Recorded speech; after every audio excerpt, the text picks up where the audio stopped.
news that you don't drink anymore. That's not true. Oh, great. I did take about a 15-month hiatus. Wow. It's a perfectly fine amount of time. It's like a reset button, and Yeah. to. Oh, I'm so glad. Yes. What do you have for me? Anything, what do you want? What do you got? But this looks nice. This is chilled. Yeah, this is Some tequila. of that. It's Friday after all. Oh, listen to Made it this. through the week. Everybody has a tequila company now, right? Is this yours? No, no, but I thought of a great name for one. Tequila Mockingbird. I was literally going to say that. Did somebody do it already? No, but Oh. it would be amazing. Really? You thought of that? Maybe we should start it together. And, you take a shot and you bust up We a can, chipper. you put something into the thing. My good looks, your acting ability. Right? Hold on, let me get some. Oh, I'm sorry. The worst Yes. host in the world. Well, this is long overdue, sir. Yes, it's great to see you. It's great to and see great you. to see that we can actually have a drink together. Not that we need liquor to be entertaining or to entertain ourselves. No. I have. No. I have my. I have got coffee. I've got tequila. I've got Right. Oh, you got coffee and tequila? It's like an Irish whiskey. something like that. So you could do a downer and an upper at the same time? Coffee I've noticed since I was a little kid, and I think my dad had the same thing. Does not. Caffeine doesn't make me jittery. Oh, wow. I think it's the Wow. it's like the way Adderall is prescribed for ADHD people. I think it just kind of levels them out. Although I'm not ADHD. No, also you're just very sturdily made, I would say.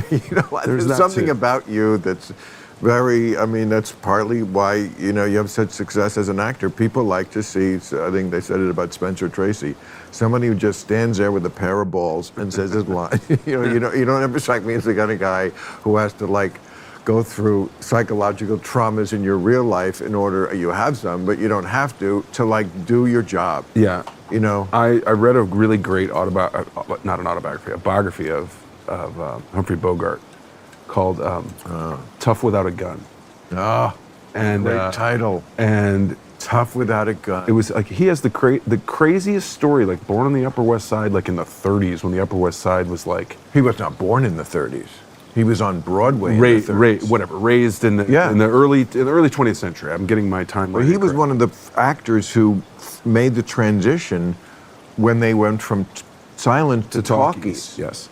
He was that first generation. And what a voice. Obviously, he had that going for him, but he was like a fuck up. He went to private school, he got kicked out, he bounced around, and he, like most fuck ups, ended up in the theater. They'll take anybody. And it's a fascinating story. And differently handsome, I think you could say. In a certain Handsome, way. challenged. And still what an amazing career. But, this, I think, says a lot about how deep women are, compared to us.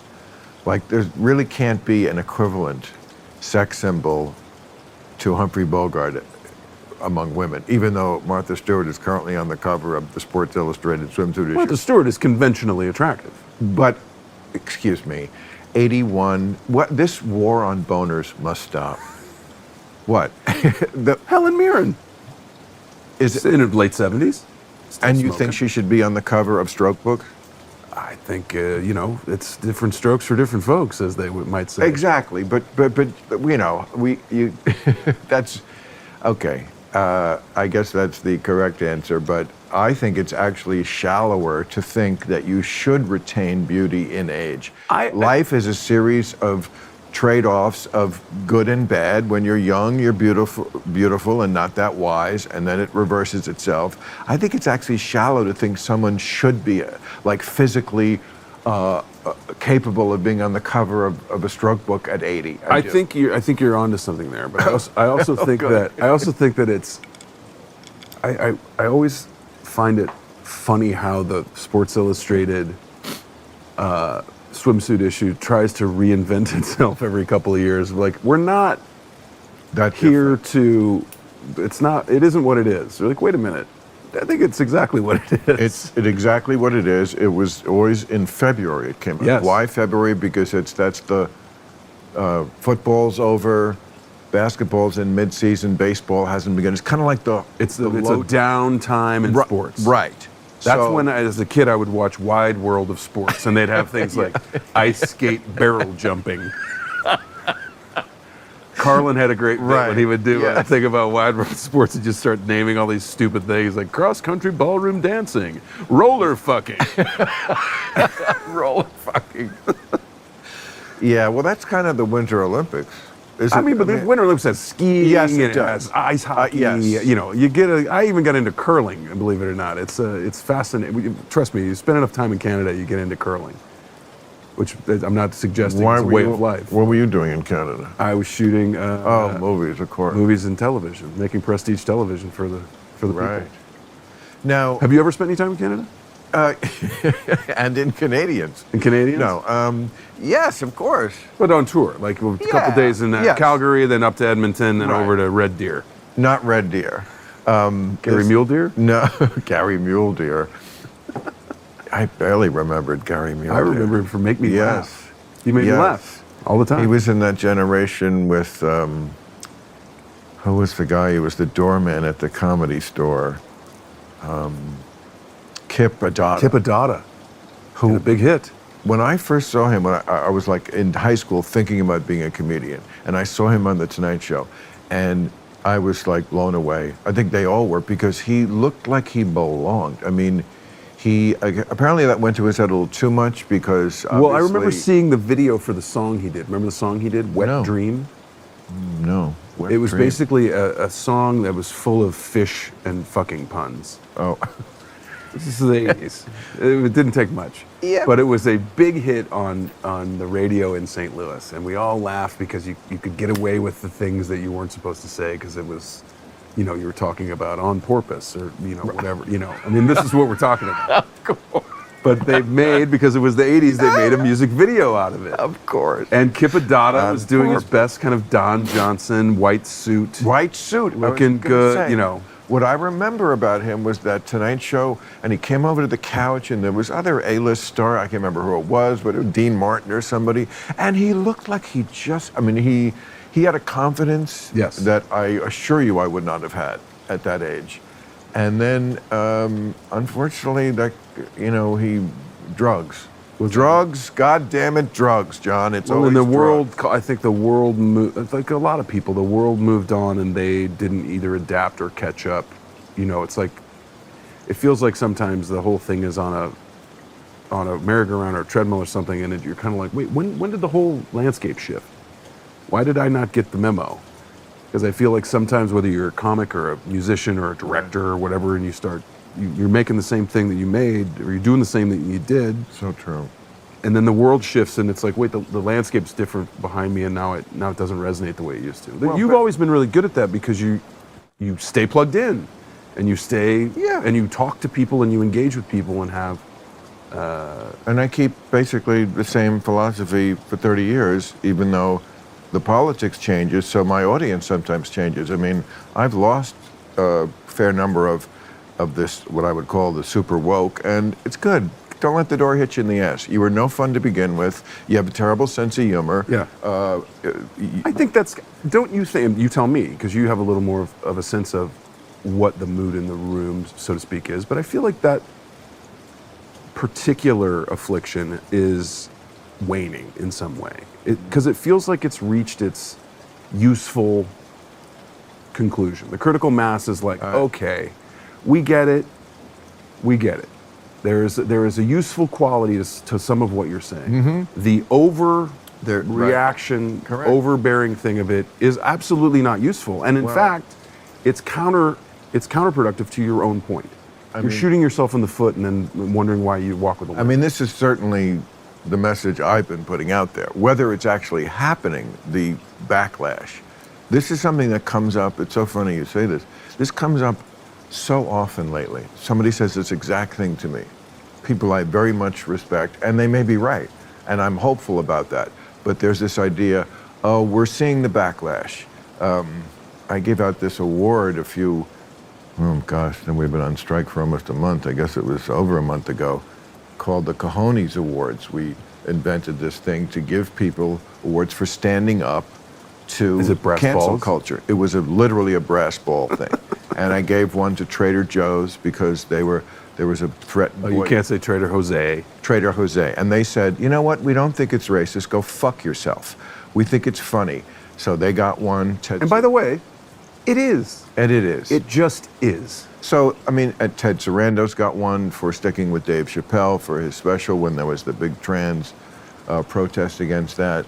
So that's an indication to me that if I can have this little award show for people who stand up to cancel culture, maybe that's true. Maybe this is a wave that's coming.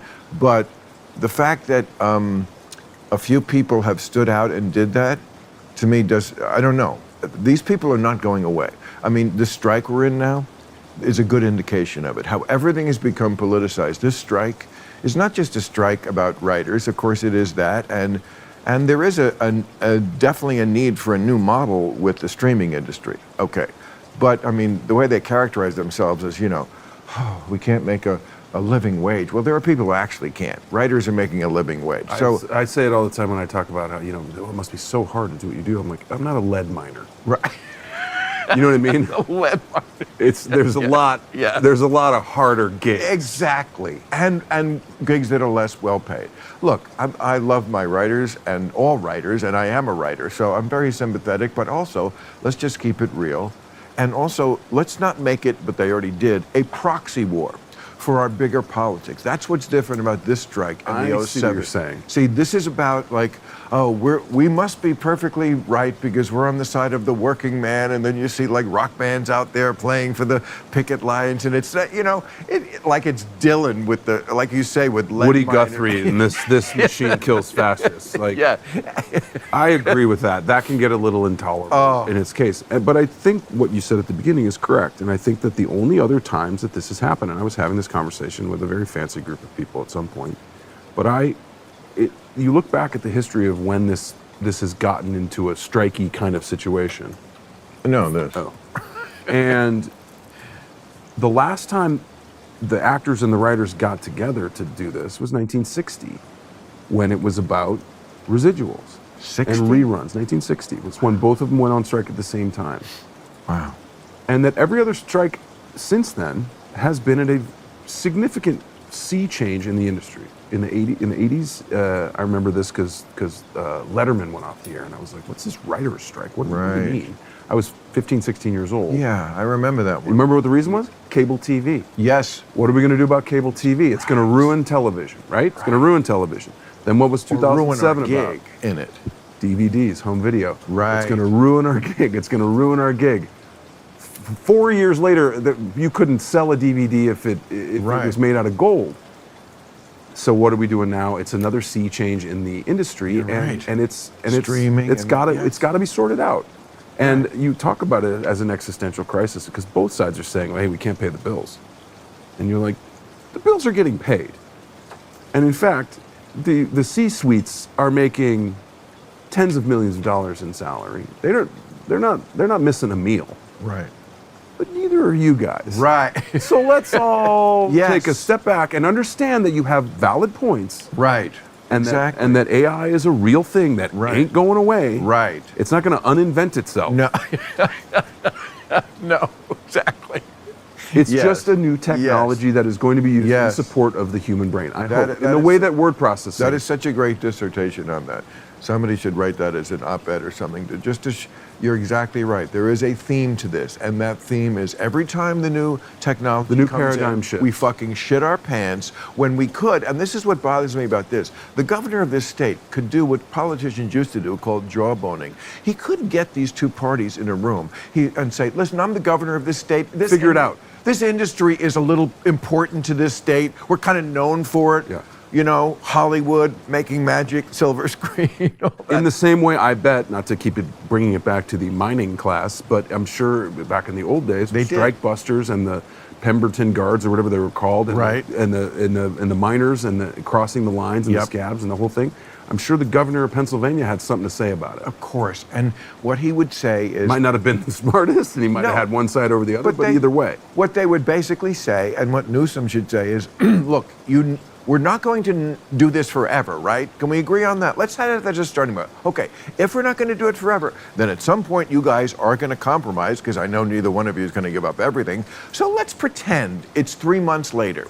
And this is really where it's going to end up, without all this posturing and all the kabuki having of whatever it is. Listen to Weezer play to you on the news. Yeah. Or whatever the fuck. And no one wants to destroy your sweater. That's a Weezer reference.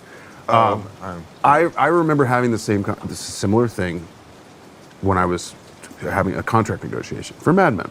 The final contract negotiation. I'm like, okay, right, now it's time. I've worked under a certain expectation of payment and a certain expectation of what the show is doing. The show has wildly exceeded that. Right. Now it's time to pay up, pony up. And everybody understood that. And I said, okay, let's go. I said exactly what you said. I said, we can do this for 2 weeks, where we go back and forth, and you go, guys, there's no money, there's nothing. Look, we'll open the book. We don't have we just don't. And I'll go, then I won't show up to work. Right. And I'll quit, and then you'll, no, you can't. And it's James Brown with the thing, and I can't possibly go on any further. And then the beat comes in, and I throw the cape off, and off we go. Or exactly, we can cut to the chase. Right. And I know what I'm worth, and you know what I'm worth. And so let's get there, and then we're done. And it could always be done that way. That's such an interesting analogy, but you're totally right. Like, they both know the number. They both know the number. And yet they can't. It's so sad. Well, and I think part of it is, I really do think part of it is that the studios are not in the business of giving up anything. What business is? What business is? That's capitalism. That's exactly what it is. You try to keep as much as you can. I'm gonna lie, cheat, and steal to keep my pile bigger than assuming you're doing the same assuming thing. You're doing the same thing. That is capitalism. This is when capitalism runs into the forces of labor. I mean, because capitalism harnesses that part of us which is real and which is always going to be there, it has been more successful than anything else in history for raising people out of poverty and giving them a good material life. And not only socialism did not do that, though we need some socialism. Something to aim for. Yes. Aspirational. It's human nature. Yes. The whole reason that the woefully underserved and poorer people in this country tend to, quote unquote, vote against their own interests in the Republican Party is, well, what happens when I hit the lottery? What happens when I'm rich? Because I'm gonna be rich. Sinclair Lewis called them temporarily inconvenienced millionaires. Poor people. That's how they thought of themselves. Isn't that great? I mean, it's a great turn of phrase, and it's a great description of that mentality. And I always get back to, like, having done a show for 10 years about the good old days. Right. Yeah. When you didn't have to listen to minorities. Right. And if you were gay, right, you hide that under the bushel. Right. And men ruled the world. White, straight men, by the way. Straight men, God forbid you're black or any other color. No, it was a lot of bad. The maximum tax rate was 75%. Right. And you know what? People still did okay. But you know what else happened? Roads were clean. And they worked great, and there were libraries, and there were all these social services that existed to help everyone else and children get up. And children learned things in school. Yes. We gave up on that thing of teaching children things. I mean, you know why we did? Because I don't want to pay for your dumb kid. That's what it turned into. Why should I have to pay for your dumb kid? And there's a lot of racially codified stuff in that too, but that's what happened. I don't know if that's true. I think we've thrown more money at the education system by decade than ever. We keep throwing more money at it. That's not what's happening. I've known people who were like substitute teachers, and they said, you can't believe, and this is not in some poor school district, and said, yeah, the kids all have like giant computers on their desk, which they use to play Tour of Duty or whatever the fuck. Two of my very good friends teach in the LAUSD, and they have similar issues with the teachers union and how much waste there is in graft and not the right teaching. Thing. And it's there's a lack of motivation for that to happen. Classes are way too big. You're basically managing No. kids that are undiagnosed with a lot of issues. There's language issues. There's Classes are not always. Sometimes classes are way too big. Not in in these nice schools. Not only are they not too big, but like any kid who's deemed like special needs, and of course there's been a lot of mission creep on that term. Sure.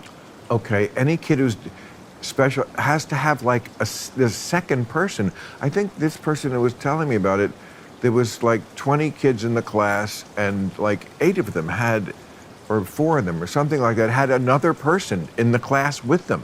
So there were like 5 teachers in a classroom of 20. The teachers were overcrowded, Okay. not the kids. I haven't heard of that. But No, I will also say though, to your point about special needs, because I was raised in the 80s. I went to a very fancy private school because my mom wanted me to go there. Her dying wish was for me to go there, and I was smart enough to get in, and we had enough whatever for me to get in and go. Changed my life. Completely changed my life. Had a beautiful school, had a beautiful 7th through 12th grade experience. My best friend, who's still my best friend, who's going to be the best man at my wedding, went to the same school, and he couldn't get the lessons. And I was always like, what's the deal, man? It's like, let me help you out. Let me show you what's up. I'll help you. I just don't know.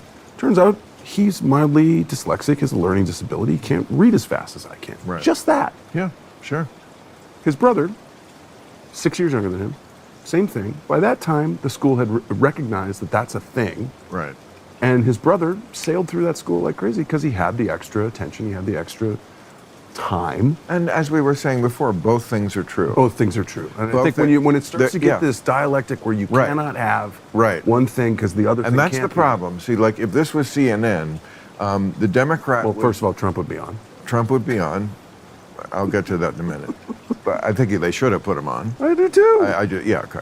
So I would have had a different approach to the interview style, but there we go. I mean, I don't blame her that much either, but I did have issues, and I don't want to talk too much out of school because I do a little thing on CNN now, and I love the guy who's running it, and I think he's got a big job ahead of him, and he's doing a good start. But like the panel afterwards, the Trump thing, that's what bothered me, because CNN has got to find a way to find people instead of 6 people who, no one has been harder on Trump than me, but to have then 6 people all just, as soon as it ends, and this is the thing where he is a hero in this room.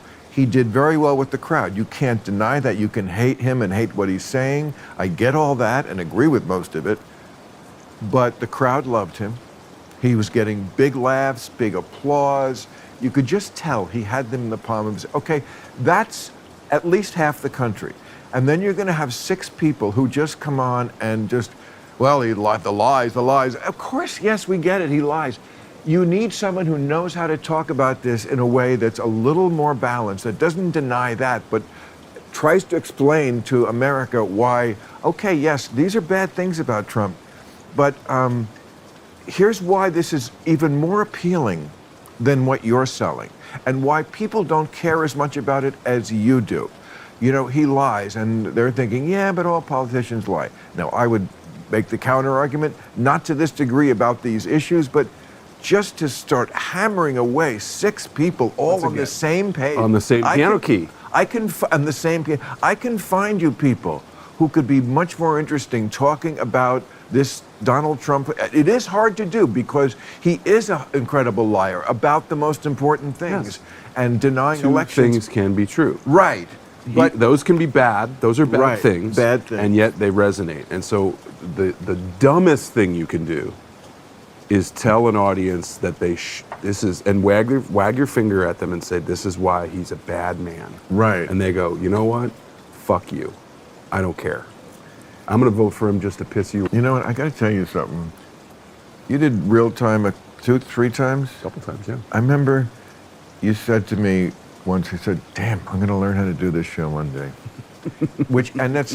You're being too hard on yourself. You're perfectly fine. And that is a different show. Yes. But sitting here and talking to you now, I'm like, oh gosh, I see what he's talking about. You're a great political, engaged. social, what? I'm engaged with Oh, life. I think I'm talking about the marriage. That's changed my life. But by the way, let's not bury the lead. Congratulations. Thank you. And it has changed my life. I'm very happy. It's see. A wonderful. It's a You wonderful look thing to great. do. You look I'm healthy. wearing makeup.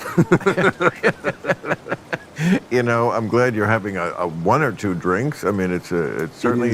I think it's healthier than being in these people who are drunks and then they become a kind of a worse version of a drunk. We've kind of all met that person. Yeah. Right? And some of us have met that person on more than one occasion. And Right. met that person in different versions of that person too. And the fun thing about coming to this show right after therapy, which I literally came here from there, is these things are kind of recently been talked about. But there is anybody that examines their relationship to whatever the fuck they use to take the edge off or manage stress or deal with trauma or what have you, is going to come up against, okay, what is it doing? I used to smoke cigarettes, because that's what you did. Because it was cool. And then I was like, at a certain point, I was like, what am I doing? Me too. I don't like this. But it took me 20 years. It took me as many years too. And I did it twice. I started smoking when I was 16 because it looked cool, man. Right. And I was playing baseball, and that's what everybody did. And in Bad News Bears, Kelly Leak smoked cigarettes, and he looked cool, and he rode a motorcycle, and, give me a break. Got to do it. John, why do you need therapy? You don't need therapy. I think everybody could use a weekly, bi-weekly, monthly, some kind of check-in. Really? How you feeling? What do you feel? I don't know. Maybe you have it with your friends. Maybe you have it with somebody. I like a non. I have it with me. That's. I mean, I have it with my friends too. But I mean, look, I'm just talking out of my ass. I don't know you like that. I think though but too. I just feel like I'm talking to a guy who has a very sound grip on life and reality. It doesn't compute to me why you would need to talk to somebody. But maybe you have demons. I don't know. It's not about demons. It really isn't. It's not that. Going to therapy is not really about sort of wrestling with these, as you say, existential problems. It's more about kind of checking in and seeing where you are and maintaining a presence and a perspective on So life. Does the lady or dude, have they said things to you that you were like, oh, I was not aware? Oh, okay. For sure. Again, it's a third-party perspective on whether it's relationships, career, drinking, partying, life, whatever. And I had a great session today because it was like I'm in a good place. Had a couple things to talk about. Talked about them. Got some perspective on it. And it's helpful. I think it's helpful. Yeah, and I have look, lost my mom when I was 10, my dad when I was 20. My growing up was a hodgepodge of parents, lack of parents, family, lack of family, different definitions of family, living by the grace of other people, understanding that I had to, kind of self-motivate in a lot of ways.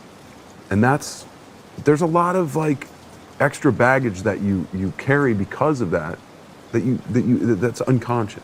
But I'm just playing devil's advocate here. But did you ever think, maybe, I mean, I feel like a lot of therapy is making you dig into things that maybe you wouldn't have dug into on your own or dredge up stuff. Maybe, again, devil's advocate, it's the human mechanism to forget because it's like, yeah, that shit happened and it was bad, but now it's so many years later.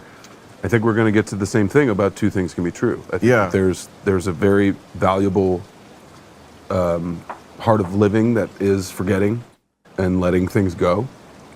And I think that there's a valuable part of life that is examining things that you have been through. Well, can I tell you a short story to my perspective on this? Yes. It may not add anything, but it is so true. April 7th of this year, I looked at reading the newspaper and I looked up and I saw the date and I went, because April 7th was the 50th anniversary of the thing that to this day was the most traumatic thing that ever happened to me in my life. My girlfriend of 1 year and 3 months dumped me on April 7th, 1973. And this was so prevalent in my mind, in my life for so long that I used to write a journal, like on April 7th, and January 7th, because that was our first date. And then I added the other 2 7ths, so I had 4 times a year. But that was really the providence of it. And for many years, this was just so. If it wasn't after 5 or 6 years, I'm sure it ebbed as something that was emotionally there. But I still was writing the journal on those days, and I would never forget. This was the. And when 50 came along, it's like, oh my God, I wouldn't have even thought of it, except I saw it in the paper. Yeah. And just the idea that I could come from this place where this thing was like my 9/11 to where I don't even remember that it's a big anniversary.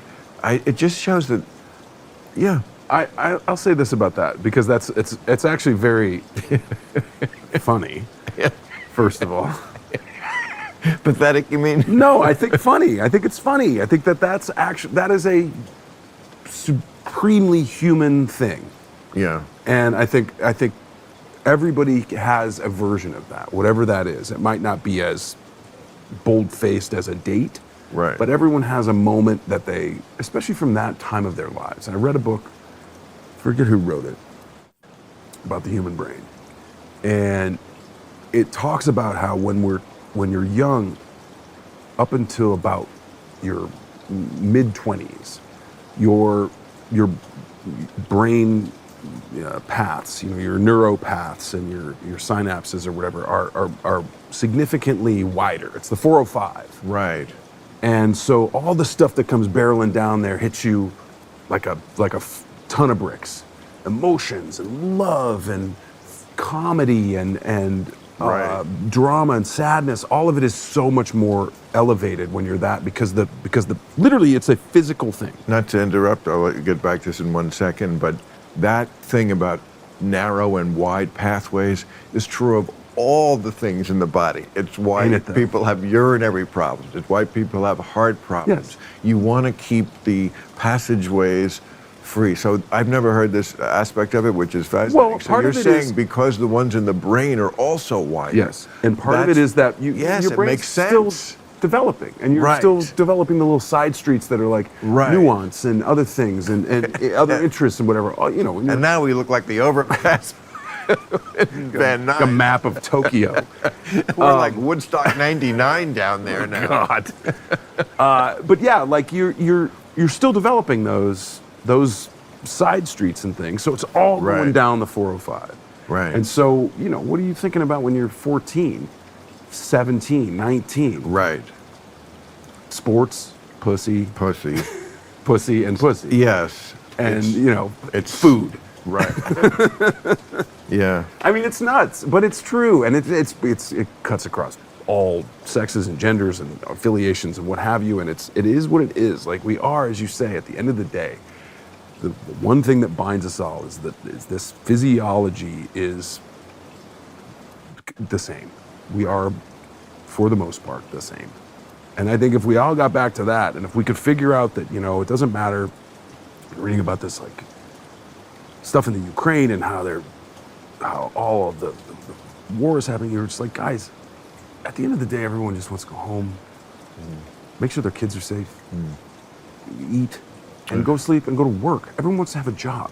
And the job right now in Ukraine is making sure the Russians don't come in. Not to be and the glib- job in the Russians is like, Not to be glib about it or compare these as the same level problems at all, but just on a psychological level, the Ukraine war is exactly the writer's strike, what we were just talking about. It's like you're going to make a settlement, right? At some point. It's not going to go on forever. Why can't we do it tomorrow instead of all this pain? And humans are not yet able to fucking accomplish that one. Maybe AI can help. Maybe we'll have trust in AI that it'll just tell us the right fucking answer and we'll all agree. But as of now, that can't happen because AI is programmed by humans. And that's why, have you seen this? It's so funny. AI just makes shit up. Yeah. Like out of Like humans do. Like humans do. But like out of whole cloth. Yeah, no, if somebody said they did a whole thing like, describe me, and the guy was like, and he founded the institute or whatever, like, wow, I'm amazing. No, exactly. It just is, it's a bullshitter. Then it really is human. But this thing about the passageways I find fascinating because Like, I think it was a book called The Body by Bill Bryson. Does that name ring a bell? You ever interviewed him? No, but I mean, you know. He was a Don't ask me about what I remember. he made his like bones in travel writing. He wrote about Australia. He wrote a book called In a Sunburned Country, and then he wrote a book about traveling through England called Green Leafy Space or something. But he also wrote. He just kind of does these deep dives into very specific things. He's a really funny writer. He wrote the first time I was introduced to his writing was when I was in college and had no money and would go to the bookstore when they had bookstores, and I would just read books in there for hours on end because it was free and it was entertaining. And he wrote a book called Among the Thugs, and it was about following the hooligans for Manchester United, like for a season. And it was fascinating. This was back in the 90s when nobody knew what that was all about. You'd hear stories. There was no internet. There was, you'd have to like look at a English football magazine, which no one had. But it was a fascinating thing of like, wow, man, these guys like go hard. Right. Like just roving bands of guys like Peaky Blinders with, like chains wrapped around the thing. Like for what? I love Peaky Blinders. It's a great show. Not just. Oh shit! You're killing me, John. You're literally killing me. And I tell you, I'm sure for a lot of women, the image of you sneaking away to read books in the library because you were too poor, the handsome guy reading books, that has got to wetten more panties than scented candles. I used to go to the Walden Books in Florissant, Missouri. I used to ride my bike to Walden Books through Ferguson, by the way. Perfectly normal famously community. Ferguson from the riots. Right. That was my route, and I, unlike most people that are scared and freaked out by black people, grew up around black people. So it was like, oh, this is what Ferguson is. It's where black people live, and I don't it's a think nice most place. people today are freaked out or scared. You should go to the Midwest. I said most. Fair enough. Some people, yes. I think this country has changed a lot. And in some places it hasn't. But I feel like the overriding thing is I am terrified of that which I do not know. And what this great information age that we live in has only accelerated is how much we don't know. And it's not helping people know it more, it's helping them be more afraid of it. Does that make sense? Yes. But on the other point, I just got to say, I travel this country all the time. I know you do. And you obviously travel a lot yourself. I mean, you're on movie sets in different locations, but I'm just saying, I travel around I feel like because of everything that's happened, especially in the last 3 or 4 years, since the 2020 social justice protests and so forth, I feel like, but even before that, I feel like I try to be hyper vigilant of noticing, like, I'm just, as an observer, what's going on between the white and the black folks that I see here in the hotel lobby, at the airport, transportation. You just see people at the theater. I just don't see a lot of hate and mistrust among, like, actual people. I think that you can see it in their faces. Your experience of your crowd and of the people that you're seeing too is. But that's a lot of. I'm not disavowing it. But really, the Mystic Lakes, Minnesota, is that really that different? Yes, it is probably. I'm sure there are much more rednecky places, but it's also not, Greenwich Village. And nor is it East Atlanta, nor is it, Okeechobee, Florida. I mean, there are regional differences and all that stuff. This is my pie in the sky kind of Midwestern optimism too. It's like, I wish people led with curiosity and a wonder about what the difference is rather than fear and holding it at arm's length because I don't know what that is, therefore it might kill me, therefore I won't engage. But see, you're not allowed to do that anymore, according to the woke. So you're describing what I'm always talking about, which is like woke is the opposite of liberalism. It's not building on it. Curiosity about people and their differences, that's out. That's what liberals were interested in. Now, if you ask someone where you're from, meaning It's a microaggression. it's a giant aggression, and you're fucked. It's happened to many people. See, you're not allowed. Don't you think, though, that, okay, I also feel like there's a sliding scale, correct? That certain people get away with, in my industry, Correct. for example. Oh, totally. You're not allowed to play gay, or unless you are. Which is... You're not allowed to just- play trans, unless you are. Right. You're not allowed to play a different gender, unless you are. So it's a little bit like, okay, not unlike what we're talking about with the writer's strike, what are we allowed to do? Well, Just first let of me all, know. It is literally the opposite of what acting Yes. is being what you're not. But it's worse than that. There's a woman who wrote a book called American Dirt. I don't know if you heard of it. It was I have about heard of 3 this. years ago. It's going to be a big book. Oprah was all over it until she wasn't, as I recall.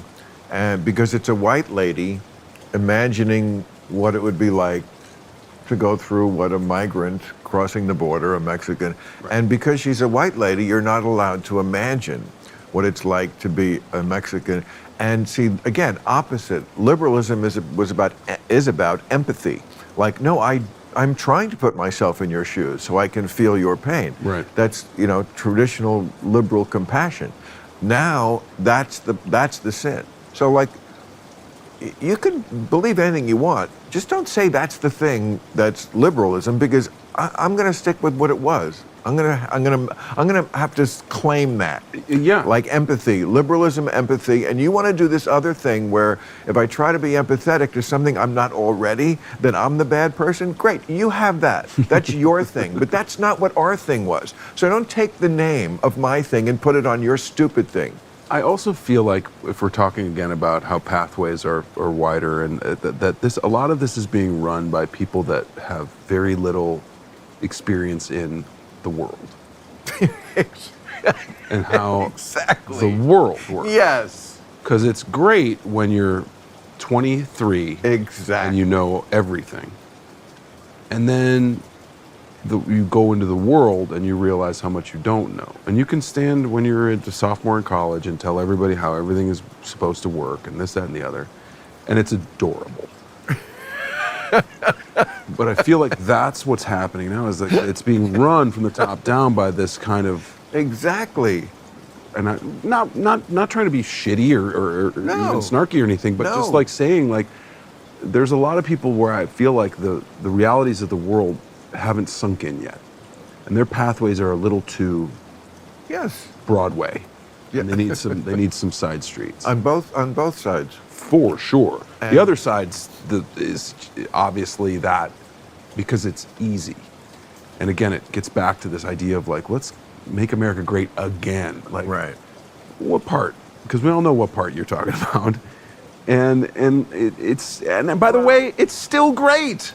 Right. I mean, some of that is true. Some of that is racial. There's no doubt about it. Like, for a lot of people, especially poor people, if you were slightly ahead of another group because, and this was the way it has been, and to a degree that still obviously happens sometimes, but if you had this automatic advantage, which is, oh, we're both up for the job, I'm white, they're going to give it to me because the other guy going up for the job is black. Now that Or is- the other guy's Italian. yeah, that's the history of America. Yes. Up until a certain point where, okay, then we changed the law. That didn't mean people still didn't do it, but for a while it wasn't even against the law. Okay, so then, okay, now it's against the law. This is how society changes incrementally. Yes. There's no revolutions, just evolutions. So I always keep saying, let's live in the year we're living in. How much of this is going on now? Now, there are certainly many places where you're at an advantage to be a person of color, because the last thing that's cool now is white, older, male, So, great, I'm all for that. Turnabout is fair play. But just don't look me in the eye and tell me the thing that was happening 30 years ago is happening now. or that we're at the same place? We're definitely not at the same place. Yeah. I would take issue with the fact that it's not happening. I didn't say it wasn't happening. Right. But you said, don't tell me that the thing is happening. Well, then isn't to happening the now. degree, I said to the degree it was yes. 30 years ago, Yes, or even for 10 sure. years ago. And it's what you said, like, if you look at history and you expect there to be these page turns of like, now we're, like the Supreme Court decided that racism was over, so they got rid of the Voting Rights Act. And you're like, that seems premature. It was. That was. That seems premature. And that seems Well, motivated by a But again, particularly political and not jurisprudential set of criteria. It's totally political. But here's the thing: the reason why Republicans want to stop black people from voting is because black people don't vote for them. The reason why They could Republicans want to stop anybody from voting is because they don't have enough votes. Well, they in don't the country. Well, they would have to suppress the votes among the people who vote for the other party. That's what that's about. I mean, up until into the 1920s, black people voted for Republicans. Well, the That was Republican the Party was wildly different. Yes, yeah. I'm saying, but Abraham Lincoln was the first Republican, and all the Democrats up until the 60s. Yes. Strom Thurmond and Lyndon Right. Johnson pissed all the Southern Democrats Well, off. they That's were what they were happened. Dixiecrats. They Yes, were indeed. the ultimate segregationists. A man who, until almost the 21st century, referred to a microphone as a machine. A machine. I remember that in the Robert Klein routine. Speaking of the machine Saturday. That's so funny, yeah. But yeah. A man who ran against Zach Galifianakis's uncle in North Carolina, who would have won had he not said that because Zach's uncle or cousin or whoever it was that ran was Greek. Said Greek. he's not one of us. Oh God. He's the other. Yeah, you know, the Greeks. they're- The real insidious crowd that want to give you food. Yeah, I mean, they're practically Albanians. Like Belushi, another one you got to keep Right. an eye on. No, he was Macedonian. I thought he was Albanian. I mean, well, yes, maybe you're right. Maybe you're right. Maybe you're right. Yes, you're If right. only there was a machine that we kept in our pocket that had all the facts No. at our fingertips. No, at all I times. remember it now. I saw the documentary. Yes, Albanian. You're correct. But You know, I think it's I maintain, and I think it's what's kept me moving forward in my career, my life, and all the things the setbacks I've had to deal with, whatever part of my life that I have. I maintain an optimism about not just my own existence and self and people in the world, but I feel like everyone's like, oh, Trump, it's going to be the end of the thing, and that's a wrap, and you're like, or yes, it's going to be 4 weird years. right, as it was. And it was 4 weird years. Well, I mean, obviously, the problem with Trump, again, is that it changes just the very nature of the country, so we don't really abide by elections anymore. That's the biggest That's problem. the hard one to take, which I don't think is permanent. I don't think it's, again, No, it's my optimism. I do think it is. Well, I think once you go to that step where you don't, then it's going to be a long time. Then we're not, this country will not come back until Charlton Heston finds the arm of the Statue of Liberty sticking up out of the sand. But that's pessimism. I'm optimistic. Yeah, that is, we're talking about the Statue of Liberty buried up to her fucking Hard armpit. pessimism. That is pessimism. But I truly believe, well, we certainly will not be a democracy anymore. We'll be more like countries where the people in power just use that power to keep their grip on power. Yes, and I feel like that. I do feel like that was the tipping point on January 6th was certainly that, and this idea that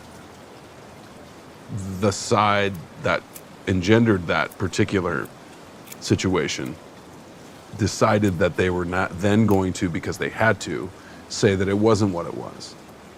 Now we're in like Stalin's Yes. thing of like, you did what you saw, pay no attention to the man behind the curtain. Like, we all watched it. I watched it sitting in my office with my jaw on my desk going like, this can't be happening. But see, the Democrats' mistake with that was to try to pin the whole thing on what Trump said that day to the crowd. The crime wasn't what he said that day. The crime was the every day after the election when he didn't admit he lost. It was an everyday crime. It wasn't like... I'll go back even further because I watch me your too. show Yeah, sure. every week, and I watched you say, this is a slow-moving coup. And it's the And only I way said it he can was happen never in the gonna United give- States. And he was never He's never going to give up concede. power when he does. Right. And he went out the back door. And he's still doing it. And he's still doing it. And it's a bummer that I don't know what's going to happen with DeSantis and all the nonsense that's coming out of Florida. But Florida's at peak Florida at this point. Wow. Why, were you there recently? No, I just reading the news. It's Yeah. like, how are you going to get in a fight with Disney? That's a losing argument. Oh, today they pulled out $1 their billion $1 or billion whatever. Like, okay, good for Okay. business. Bob Iger, God love him, the guy who fired me at ABC. But Well. see, again, I can't. So many years ago, it's almost like the my 50th anniversary thing. It's like, there was a moment when it was like, oh, ABC, you bastards, just because all the sponsors pulled out, you have to fire me. But I was never that bitter, and like, I don't even think about it. I've seen Bob Iger out many times at parties. But so, let me I don't put it give to you a this shit. way. And what a badass move he pulled. I got to give Agreed. it to him. And let me put it to you this way, because I think this works as a thought exercise. You were, for want of a better word, back in 98, 99. When was That was on from 93 to 2002. 2002? Okay, I was a couple years off. You were canceled, correct? Literally. Canceled. Well, Before canceled. it was And a before thing. it was cool. It was literal. The world, yeah, you were canceled, but you were also canceled because, you couldn't trust you with Yeah, that's true. TV. God, Yeah. no one could be trusted. You can't, as far Right. as I can throw him. Right. He's with the terrorists. Look who comes back up. Because what you're saying and what you're doing is actually relevant. And so there's always going to be a market for that. And so I think that, again, when we're talking about this cancel culture, there were people that deserve to be canceled in some way, shape, or form. The reach exceeded their grasp, I think. Right. And then it became, how did you, what was this? And she said, Yeah. and a lot of people got scooped up in a net. Right. Yes. But overall, the correction corrected itself, and then those people that were scooped up, they're fine. Everyone's Right. doing their thing. Well- Chappelle's not wanting for work. Well, you're picking an example. There are many people who are not doing fine, who are scooped up in the net. Who've lost plenty. Example, Yes. Al Franken. Now that was a once again ridiculous overcorrection. Okay, but I'm That saying I could name lots of people who got scooped up. I in think it. I wonder to this day, had Al said no. Yeah, he should have. He should have. And I think he knows it. And I think, I'm so fond of Al. As am I. Yeah. I went on fundraising trips to Minnesota with Al and watched him Really? with his constituents Wow. in a room in Duluth, in Eden Prairie, and all these places in Minnesota, and it was very clear to me that the guy was like engaged, loved his constituents, And smart. smart as all get out, and funny. And also a homework doer. Yes. Not a show pony. I mean, I thought he took it a little too far. There was a long time he wouldn't do. I understood why. He was a comedian elected to the Senate, so he didn't want to do comedy stuff Right. on shows. And then, of course, after he was out of office, he didn't have to worry about that. I mean, he was a little rusty, but Al's just a great comedian, first of all. But he is wildly intelligent. And you can use that in the Senate. And he could have been a big force by now. He could be running for president. I literally. said this I mean, about Zelensky's a that. comedian. Yes. And I said this about that when Trump ran the first time. I was like, And by the way, Al Franken, you could still do it. I Just don't because you're- think the final page is turned on Well, that first of all, just because you're not in the Senate, Trump wasn't in the Senate. No. Trump was barely in polite society. I he- am 100% and would endorse that tomorrow. Yeah. I said I this hadn't about thought of that before, but I- yeah, he could just say, fuck it. There's no rules anymore No. who can run for president. There's no rules about anything, but especially that. The Rock is thinking out loud about it. Yeah. Caitlyn Jenner wanted to be governor of California. Schwarzenegger was. It's like when the good roles dry up, I'll run the world. was at some fancy dinner again because I get invited to these things and I love going. Chill, Mr. Fancy. And the question came up, like, how is Hillary going to beat Trump? And I said, they should hire joke writers. Because the one thing Trump cannot take is a joke. Hey, that's true. Well, but if you I don't know. he tries, because he has the kind of playground mentality, bully, He likes like it. ha ha, poke, but when he gets poked back, He likes it. He must like it because he's always tweeting about or saying something in a rally about me in a very derogatory way because he's always accidentally watching. This guy is the most devoted accidental viewer I've ever had. at you and SNL. Yeah, that I understand why he would, because they're actually doing him. But for him to like take umbrage at some of the things, and you're not going to beat him by being a bigger dick. I mean, No, he's got that space very much marked off. and also it's like it's almost refreshing, even though I don't agree usually with what he's saying. Like to watch a guy, this is what people love about him. To watch a guy, you just expect a politician to like say the political thing, and this guy is like, fuck it. And there is something like, He farts in the punch bowl. well, he like shithole countries. As if we all haven't said that. As if we all haven't thought that. As if all the people who came from shithole countries, if they weren't offended because they were like, fuck right, I'm from a shithole country. Why do you think I came There's a here? reason I Why left. do you think I risked getting in a fucking, rubber raft or whatever? That's why. There's a And reason I left. So, like, shit like that, I understand. People are like, yeah, he talks like a person. He doesn't lie and use you.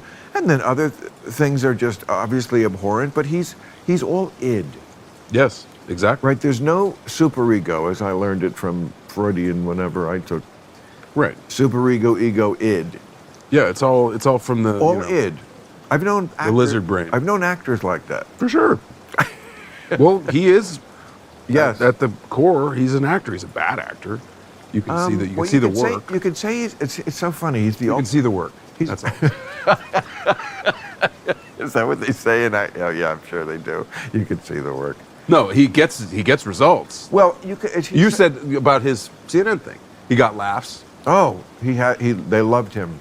He worked the crowd. He And worked the it's- room. yes, But I and- say this about your show a lot because I sometimes wish that you would do your show not in front of an audience, because I think you would have a more in-depth discussion. Well, of course you would never do that. You're a comic. Exactly. You need And- the audience, and and the you au- love the audience, and it's for the audience in many ways. I love the audience now. I didn't always. I mean, the audience changed about, I don't know, definitely the pandemic had something to do with it. We had to get rid of half the crowd because of social distancing Right. during the forever flu. Oh my God.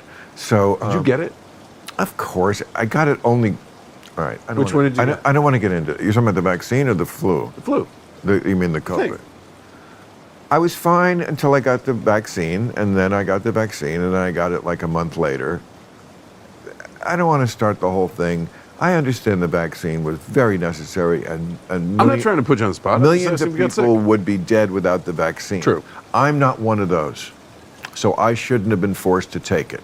And after I had the vaccine, I think it absolutely had everything to do with me then getting it. It also very well could have been why it was a super mild thing where I barely noticed I had it. Both things could be true. If we could have, we're running for president tomorrow. Right. You can be president. I'll be See, vice and president. by the way, this You'll is die why before me. We'll flip a coin. Whatever. But But this that's is why both things can be true. How good a this slogan is that? You know who I always love? I love Midwestern people because they don't have, I don't know, there's just something about them that's commonsensical. And this is what Trump's biggest trump card is. It's like, here's what conservatives always say to me about him. What you don't get is, we don't like him either. They don't like him, although they do, in a way, but they feel like he's the thing that stands between them and this other thing where we've lost our mind, where men are having babies. I don't. And if I you have mean, a baby, I get it. I know, but I'm just saying that's his appeal. And that's what somebody needs to go on CNN and just be there on the panel to add that note to the discussion. I mean, I agree. It's always been fascinating to me whenever that happens. It's MSNBC, what have you. It's the same thing on Fox. I mean, watching Fox during the whole course of the run up to the indictment was like, oh, watching Tucker Carlson, and you're like, this guy. You've actually watched it? Yeah, I've never been able to watch. It's rough even because when I'm because on you it. again you can see the work. It's what John Stewart Yeah. did so great. When he was like, this is theater. You're doing a bit right now. Yeah.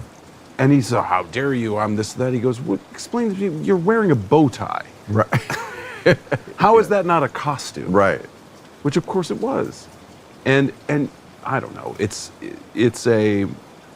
telling that guy got what he got and how he got was interesting. And I don't think it's all come out yet about that. Isn't it amazing what they found in his texts?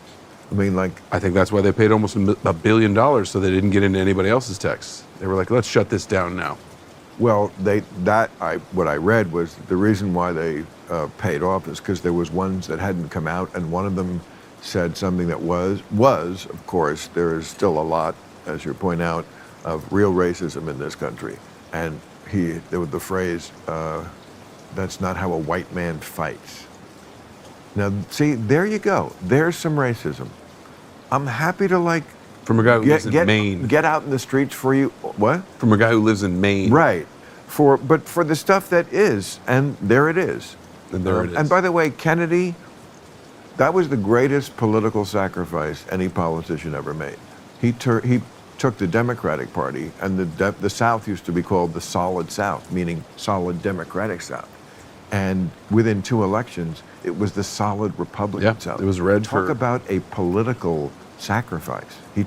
But he did that because he sent troops to make sure that black kids could go to school. And LBJ doubled down, and he made sure that LBJ the finished civil the rights job. Yes, passed. Yeah, and that's when the Democrats lost the rednecks. True. And they wound up in a party that But now, again, here we are, 50 years later, 50 plus years later, and Georgia's purple, blue. Yes, exactly. South Carolina might be coming soon. Right. Talk about incremental change. By the way, again, anecdotal, but I do travel a lot. When I travel to a lot of these southern cities, I feel like back in the day when I did, everybody talk like that. It was like, the Deliverance Kid, for fuck's sake.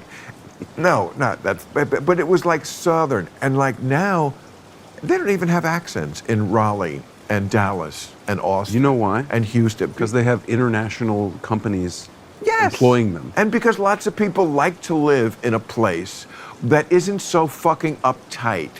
When you go to Atlanta, for example, I shot 5 movies in a row in Atlanta. Wow. Atlanta has the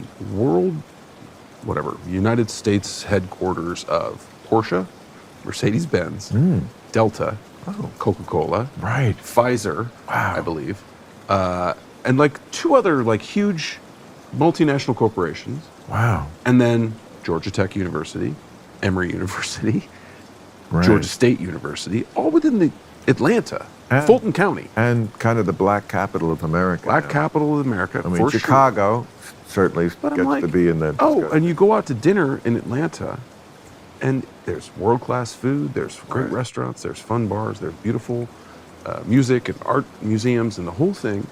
And it's not like in New York or LA. It's actually like black people and white people go to the same places. That's what I'm saying, is let's live in the year we're living in, because I'm seeing that too. And the reason is because they all have great jobs and they all have great money. And because we're just further down the road. There's been much more interracial marriage. It's very hard to be fully on one side of it when mom and dad are of different races. You kind of have to. I mean, that's why Obama. I think the thing I'm was taking away from this, the greatest part of this whole interview is let's live in the year we're living in and not be wistful for this mystical fucking Neverland of a time that didn't exist. As if anything about this resembles an interview. My conversation, I would get asked all the time. about Mad Men saying like, "Don't you wish, man? Don't you wish?" And I go, "I'm a fan of painless dentistry." I don't know if you remember the scene in Mad Men where Don gets his tooth pulled, but it was rough.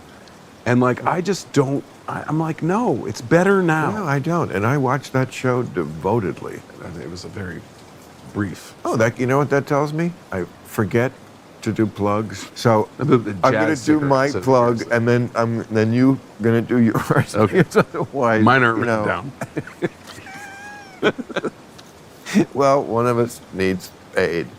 June 16th and 17th. Oh, I'm in Vegas. We got to go to Vegas together sometime. Love to. Really? Yes, I love Vegas. Oh, perfect. But not in the way that people love Vegas. I love Vegas because there's something about Vegas that is like unapologetically Vegas. Of course, that's what we love about There's it. gold on every surface. There's sparkly things, and it's politically incorrect. And proud of it, or as proud as you can be these days. Yes. And it's for adults. It's for adults. You know, they tried in like the early... Yeah, remember that? That was a bad fit. Like Disney in the desert. It's like, no, it isn't. Exactly. There's no spearmint rhino at Disney. Ever. Exactly. Exactly. It was a massive failure. You're doing the bit for me. Yes, that's exactly what year was that? Like 95. I feel like, yeah, they really tried to it was it's a family destination. It was like classic Coke. And then it literally was like, new Coke. 3 years later, it's like, what happens in Vegas stays in Vegas. So you're like, oh, right, that's what it is. That's what we meant. Right. And it ain't your kids. No. And of course, Vegas was probably the best when it was run by the mob. I mean, I think sure Vegas was better when it was a little smaller. It feels like it's too... Yes, yeah. Oh, and there's... You know what's great about it, though, is that the audiences are so hip, which is so ironic. I never thought I'd say that, because when I first played Vegas as an opening act for people like Frankie Valli and the Four Seasons... Like the Sands? Diana Ross. Yes, I was at the Sands, my friend. Wow. Yeah, I was at Caesar's Palace with Diana Ross. This was like my big feather in my cap, credits when I was coming up in the 80s. Okay, but I was an opening act. It was horrible. Anyway, the town was not hip. At least the crowds that came out weren't. Now, they're so hip because there's so many people in Vegas at any one time that, yes, 90% of them are hicks who want to go see fucking dolphins or magic or shit. But there's 10% is still like a lot of people. Yeah. So I can do a great... Yeah. business in Vegas. But We're open June 16th and 17th. Not only you can do business there, it serves the whole swath of entertainment. It's but fuck the others. I'm there at the MGM When is it? Grand, June 6th. Thank you, Ed. June 16th and 17th. Yes! June 16th! Oh, wise one. Phil Hartman. You're doing Phil Hartman. I'm doing Phil doing it. I do Phil Hartman's Ed McMahon also. When a guy does the best one, you just got to do his. We're not impressionists. When I do Johnny, I do Dana Carvey's Johnny when he does it. That's funny. I do Rich Little. Rich Little. Oh, okay. Yeah, that is more Dana. Okay, and Club Random's weird stuff. Club Random's that is weird. Weird, wild stuff. Oh, wise what? Okay, Club Random Video is now also being featured on Spotify. I'm sure. I didn't know Spotify had a video component. Exactly. Now we do. Because it's that fucking select, and we made the cut. Thank you, Spotify. So, your plug, see, I'm not completely gone, is your new movie with Tina Fey and myself. Tell me about it. Directed by John Slatter. It's called Maggie Moore. Oh yes, John Slatter, your boy from Mad Men. Yes, Roger Sterling and I. I always feel good about together. that when you see that people stayed friends. So John directed this wonderful film called Maggie Moore's, with the plural, and it's a murder mystery about two women who get killed who have the same name, and it's like unraveling the weirdness. It's got funny elements. It's very dark comedy. Tina Fey and myself get wound up in this murder situation, and that will be debuting at the Tribeca Film Festival early June. I want to say June 12th, and then in the fall, Fargo season 5. Oh, you're doing Fargo? Will be coming out. Oh, that's awesome. As well as the morning show season 3. So I have a couple of Gee, look at screens you. that I will be on, and Yes, making prestige television and independent film to please the people. Yeah. And you do it so well. You've really endured. You know, how long ago when did Mad Men first go on the air? 2006 or 7. Oh, so you're like your 20th anniversary, Close. almost, of being famous. Wow. Yeah. And I'm just finally getting a handle on it. I wouldn't say that. I think you've done very well. What did you do? What did you get out of a limousine and show your pussy? No, I don't remember any of that. Not yet. No. No, I mean, what did you ever do that was so terrible? Nothing. Nothing. But my So point what is simply that, you know, I see friends of mine that go through the same, you know, kind of, you shoot on the rocket to the moon, and there's understandably there is a, you know, kind of, you're weightless for a second. So you have to kind of figure Right. out how to manage it. And You did fine. And there's no rule book. But you know what? When it the thing, you're talking like you fucking, you know, fucked a monkey or something. No, I don't You mean did- that. I'm just saying, I'm not particularly saying I did anything wrong think either. but see, the thing is, when it happened to you, you weren't a kid. Yes. That's why it worked fine for you, because you were already, like, not a nudnik. Don't understand how. No, tough, right? When you're young. I don't get it. I don't Right. get how they do it. The only person that I've known or worked with that was famous from a very famous from a very young age was Dan Radcliffe, and he has 2 great parents, and he went through his version of bananas, whatever, but he came out of it great, and he's got a kid now, and he's great. He's doing great, and I loved working with him. He's a wonderful actor, but I was like, that is at 13, Right. to be Harry Potter, Right. on this planet, Right. Sure. is a lot. Right. And I loved working with him, and I still consider him a great friend, and he's doing great. And similar thing. He's in his, I think he's 30 something now. However, I will trade that for my experience when I was 13, 14, 15, 16, 17. I will totally trade that. Me too. For masturbation and getting beat up, you know?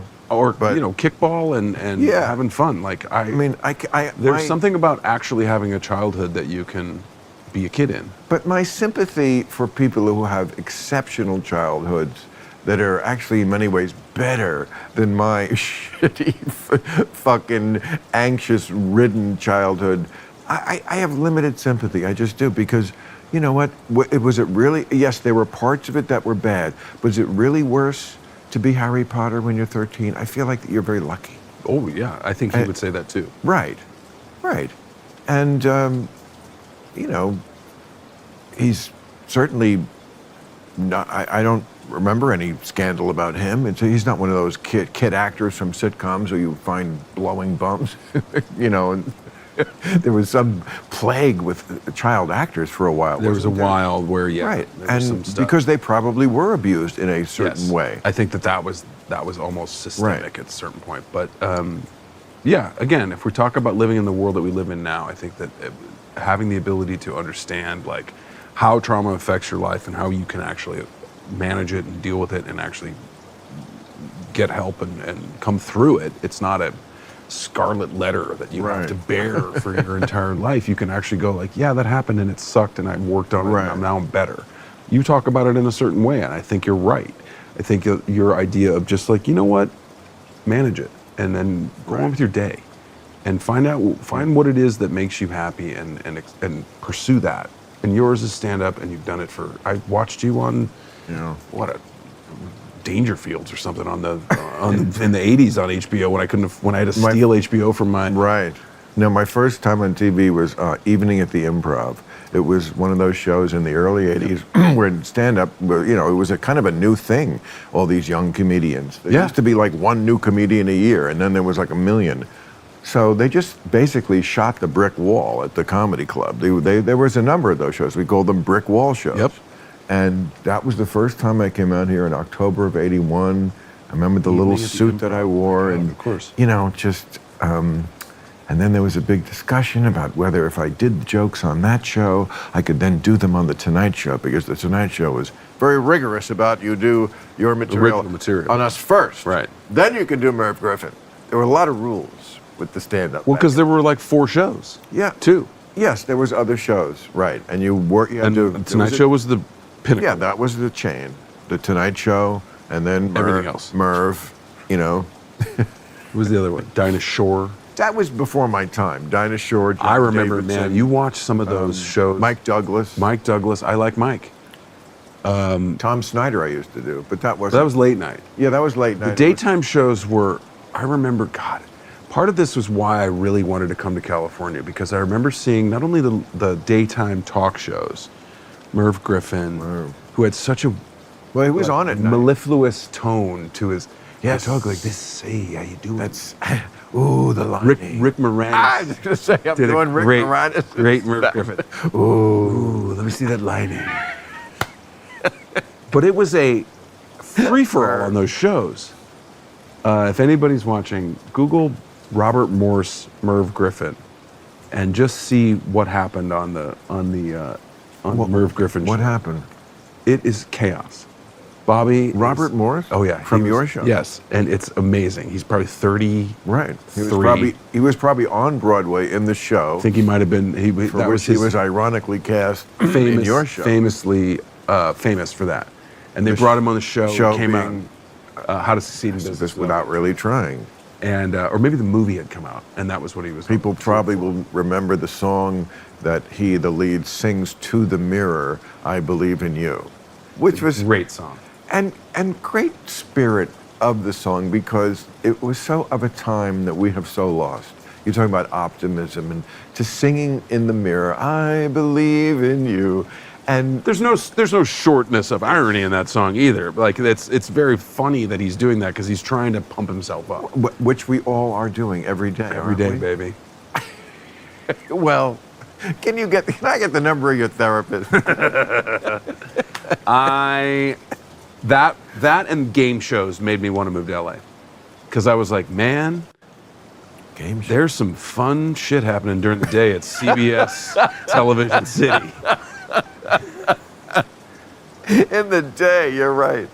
There's something about They're going to Dupar's, having a little breakfast, then rolling over to where you should shoot your show, CBS Television City, and they are. There's something about doing bad stuff in the day that makes it even better. I mean, I know people think I'm a giant pothead. I don't know why. Maybe it's because you say it all the time. And when they see me, but I'm not. I don't smoke that often. I smoke here. I smoke on special occasions. But whenever I've not most of my life been high in the day at all. But on those rare occasions when I do get high in the day, it's great. You know, maybe it's because I'm more awake or something, but I think there's something about, ooh. You're saying it makes you woke? We're a little too woke. We're doing like adulty, nighttime, sexy things, but we're doing it in the day. I feel like it's like vacation. It's like when you're The on movie? vacation. No, great movie, by the way. It's like it's like being on vacation. Like when you're sitting by the pool and you're eating a pizza and you're having a drink Yeah. and it's 2:30. Right. And you're like, well, I don't have anything else to do. You just feel good about Yes. yourself. You just do. I know. Could You be just- worse. Right. You feel like, I made it.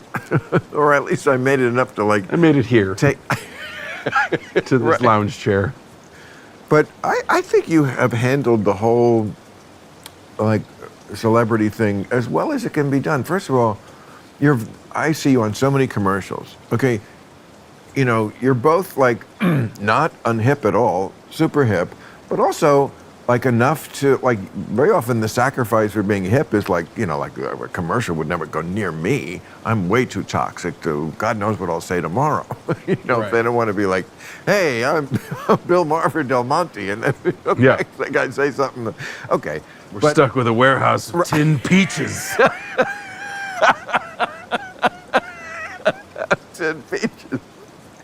Okay, so. And heavy But syrup. You, that's so funny. That's an All in the Family joke. It's a deep cut, but Oh, I was gonna say, who are your writers? I guess Norman Lear. start at the top. Still going strong at 101. 101, man. That gives you hope, right? He gives me hope. There was a guy that was doing it in a way that he didn't have to do it in the 70s. Making shows about underrepresented people, making shows. Right. And making them funny. Right. It wasn't homework to watch Good Times. Not at all. It wasn't homework to Oh. watch Exactly. That's such an important point. For me, also One Day at a Time. I was raised by a single mom. Like that was such a huge show for me. Like I also loved. Don't get me wrong. I also loved Three's Company, but like One Day at a Time was like Bonnie Franklin getting it done as a single mom. I was like, that's my mom. Like that's amazing. Like Your thing about like weaving the comedy seamlessly in so that it wasn't messagey. That's something that they seem to have lost the skill to do in movies. I remember doing bits about, I think it was the Oscars of like a year ago, where it was Nomadland and like all these just downer, shitting in a bucket movies that nobody saw. That nobody saw because they had known how to, in the past, make movies that were about something, but also make them entertaining. Chinatown is about something, but it's also a story and a plot, and so is 3 Days of the Condor, and what was the one about 3 Mile Island? The China Syndrome? China Syndrome, yeah. I mean, they've done it a million times, but they just seem to like only want a virtue signal, and they forgot how to be entertaining. Do you remember a little movie called, am I really going to forget it? Dog Day Afternoon? Of course, Al Pacino. Do you remember what the big reveal is in the third act of that movie? That his boyfriend wants to get a sex change operation. Right. I remember Boyfriend, yes. Chris Sarandon. It plays the boyfriend. John Cazale is his partner that they're shooting up the bank with. Okay, right. His boyfriend is Chris Sarandon, and he wants to get a thing. And right. You're like, talk about burying the lead. Like talk about being ahead of your time. Way ahead of your time. Like you're what right. An amazing I forgot film. about. And you watch that film. It's riveting, and then all of a sudden, in the third act, here comes like a wild left turn, and it's still great. But it wasn't about that. It just happened to be engaging with that in a way that preaching about it. Yeah. And Charles Durning is like, what? Charles Durning is in it? He's the cop that has to handle it's a great film. It's one of my favorite films. I was just watching Shampoo again. Talk about a great film. One of the greatest lines in cinema.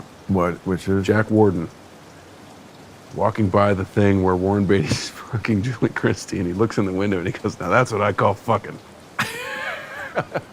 I haven't got. Doesn't realize that's Warren Beatty fucking his own girlfriend, but that's his when mistress, yeah, sorry, and the door sort of slides open and he's illuminated. But Jack Warden had a great career. Jack Warden, I feel like a lot of his career was tied to Warren Beatty. Yeah, well, Heaven Can Wait, when he played the football Heaven coach. Can Wait, yes. But yeah, what a great. Yeah, hopefully that's going to be my not third gonna lie, it's Jack Warden thing. It's better to be John Hamm, the John Hamms of the world, than the Jack Wardens. I mean, Jack Warden, it's a nice job, but it's a little like the upholstery business in the amount of like excitement it actually. Fair enough. Yeah, and that's but that's you just you had a good combination of being born attractive and then smart. That's a big edge in show business. A lot of the I'm sorry to say it, but a lot of actors are not that bright. So there's no reason to apologize. That's just an observation that tends to be true because you're not rewarded for it necessarily. But it does come across, and so it's great if you can be a leading man and they can sense that you have a brain in your head, because it's not always been a prerequisite. No. But I think you mentioned Humphrey Bogart. I mean, there was just something about him but it was this authenticity. That's something that is very attractive on screen, especially. And you can't there's something that I think, look, if you look at Harrison Ford's probably the best example, right? He's been a movie star for 6 decades. Really? Probably, right? 70s, 80s, 90s. Oh my God. So, yeah. There's something that people see in Harrison Ford that they can relate to. Yeah, he's Spencer Tracy type. Exactly. He looks like your dad, your uncle, your cousin that you like, your brother that you like. All of it has positive resonance, and that is great in a movie star. Tom Cruise is a different way. Tom Cruise looks like the guy who is the captain of the football team, times the president, times the Neil Armstrong, times all the other stuff. And there's something about that too, which is great. I agree. And you want both of those guys in the world. Did he personally call you to be in Top Gun? No, but I remember Because when I said yes to it, I got a call very soon after that saying, I can't wait to make this movie with you. But I was like, I have like 3 scenes in this movie, but he still reached out and said, I can't wait to do it. well, there were 3 good ones. I agree. Don't get me wrong. No, I loved every minute of it. But also, I'm just thinking Tom Cruise is not the kind of guy who doesn't I think, look after every detail in a movie. So for you, he must have wanted you there. I mean, maybe it wasn't his first. There is idea. nothing on set that Tom doesn't want there. Exactly. So it is what he does so well. He curates an experience that is. And for as long as he has, it almost makes you think there's something to Scientology. There isn't, but it's one of those things that leads you down a path. It works for him. No, he is suis genereux, as they would say in Paris. Yeah. He is one of a kind. He just, I mean. And the experience was, I mean, I can only say it was as advertised. You just, you saw it in person. You knew it was going to be magnified on the screen.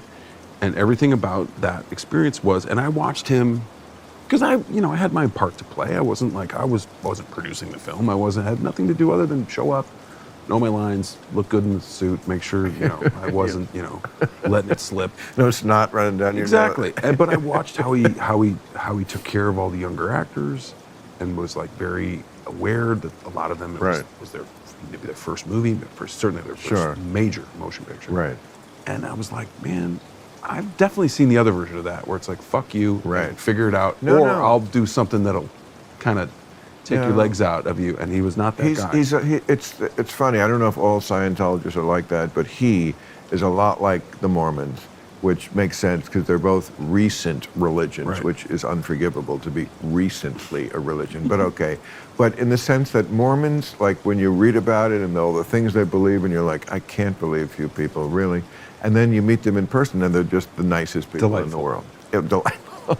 And those are the kind of paradoxes that people in this country politically have to keep in mind, that even a Trump voter cannot be it doesn't make them a monster automatically. It could, and they're wrong about a lot of things. There's monsters on both sides. There really are. And also, it's just a big country with lots of people who don't see the world. What Lorne Michaels used to say about SNL. He goes, we're on in all 50 states. Was that Dana Carvey's? I'm not sure. It's pretty good. It's a lot. I think it is. It might be Dana's. It's Dana. I've been listening to a lot of their podcasts recently, but it's true. And he has, as a Canadian even, he has a sense of, we are appealing to a wide swath of Absolutely, very broad. And we are all part of the community, and this is something that we all have to pay attention to. And it's very true, and I think this is another thing, another strike against the social media of it all. But when you're forced to actually interact with people on a face-to-face basis, and you talk to them, and you breathe the same air, and you're in the same space, you get a very different experience than you do when you're typing on a screen about very somebody. Different. Or when you're yelling at a camera about somebody. Yes. And it is wildly different. Wow. And I remember learning that lesson when I was a teenager, and I went on my class trip to Washington, D.C. when I was 16 years old. Mm-hmm. And I met our senior senator from Missouri there, John Danforth. Right, I remember him. And I was like, this guy, he's gonna take away the blah, blah, blah. And then I met him, I was like, the greatest guy I've ever met. Like, are you kidding me? Oh, that guy's like that happened. Classy and like smart and funny. He's got a great story. He's got a great office. It smells good. And humble. I don't know if he was humble, but because he's from old money Missouri. Like he's got a little blue blood sense to him, but even that was like, God, what a carriage. He was 6'4", he had a deep voice. He looked like what I thought, humble a in senator would look humble in the sense, hopefully, that he could laugh at himself. And in person, they all do. Right. Because they all know that they're ridiculously lucky. You think Matt, I don't know if Matt Gaetz laughs at himself, but I bet he does. He's like, look what I'm getting away with. I'll do it for him. So that's so interesting. So what were you like in high school? Were you like, you said you were 16 and on this class trip? Were you like well, it was part of it kid, was a theater trip because we went to New York and DC and we saw a play at the Arena Stage in DC, some Shakespeare thing. But were you popular by then? Yeah. You were? Yeah. And what because I was engaged with all parts of school. I was smart, because I liked class. I liked participating Right. in class. But I Learning. was also athletic. I loved doing that. And my school that I went to, you were encouraged to do the arts, whether it was painting or sculpture or singing or playing an instrument or So theater. you did drama? I did theater. Wow. I tried painting and I was bad at it. And I was like, they were like, okay, if you're bad at it, you don't have to do it, but try. And I tried, and then I did theater, and I was like, well, this I actually like. This is kind of fun. And I got feedback that Right. I suggested did not. That's interesting. You did all those things. I did none of those things. So, so you were this good-looking jock. you find your way. Gay. No, but you were into theater, and what was the? Well, yeah, that's a lot. I could see why you were popular. But I had a lot of friends that did the same thing. Like our theater teacher was wildly smart. He's like, get the jocks in, guys. It's fun. It's not. There's no stigma to it. There wasn't the Ferris Bueller. Well, there's the dorks, the dweebs, the burnouts, the thises, the that's. We were all just kind of in the same, melting pot at that school, and that was what it really did. Shout out to John Burroughs' school. It was based on John Burroughs, famous naturalist from the 19th century, and Thomas Dewey, which was art as experience. Like, you must experience things to understand. Maybe you won't like them. Well, that's not very rednecky for Missouri, right? There's a lot of Missouri. Exactly. There's a lot of everywhere. Yeah. It's really almost unpredictable, almost a fool's errand to try to predict how people will be in certain places. I mean, you could, we're going to the redneck Riviera. I'm sure they're going to be, and sometimes they are, and sometimes they're not. Yeah. And it's part of it's I think the best lesson, which is just be present, take it in. I think the thing, once again, what I'm taking away with this is like, live in the moment that you're in, live in the year Yes. that we're in, because it's going to change. Well, I mean, your life's going to change. When are you getting married? In about a month. In about a month. Whoa. So when's the big bachelor party night that we all go to at the? Well, it's going to be here. Here at the Platinum Lady. Coming to this stage, Ginger. Yeah. Are you gonna have a bachelor party? I'm on. not planning on one. I don't. That best friend of yours is still your best friend from He's back? coming in. He's flying He in. better fucking do it. He's coming in from Australia. I'm He'll be gonna- staying with me, but yeah, Okay. I don't know. Maybe we'll go to. Oh, he's Australian? He's American. He moved to Australia. Oh, I see. Got priced out of living in America. So will it be a destination wedding? It's right at the coast. It's not too far. It's drivable. Your invitation should be in your inbox. No, I wasn't. Weddings freak me out. I mean, just it must scare you a little, the idea of, especially a guy like you, and the chicks must still throw themselves. It doesn't scare me. Yeah. In fact, I'm excited about it. I'm very. Yeah, I could tell you are. I am. I was listening to, you mentioned Dana Carvey. I was listening to his podcast with Spade, and our mutual friend Sarah Silverman was on. Yeah. And she's talking about being in a place in her life where she absolutely is comfortable in her relationship, and she happens to be dating whatever they're doing, living with this person, Right. and sharing her life with this person who I think we both might know, but I know him really well. And she's like, I'm just comfortable. And that's the way I feel. I feel comfortable. There's worse things. No. No. I've been uncomfortable. It's not great. Yeah. This is not that. I think we're born in a state of being uncomfortable. It's hard to get out that opening. Life is a constant struggle to retard the progression of being uncomfortable. Certainly, physically, you have to take care of yourself a lot more. I mean, John, I've been with you at times 10 years ago or so when we both were just drinking all night long. Like, now we're drinking in a circumspect way. Yes, Right. for sure. Right. But That's okay. That's but that a is radical shift. well, it's a concession to reality. Yes. It's a concession. I forget. I go to the gym.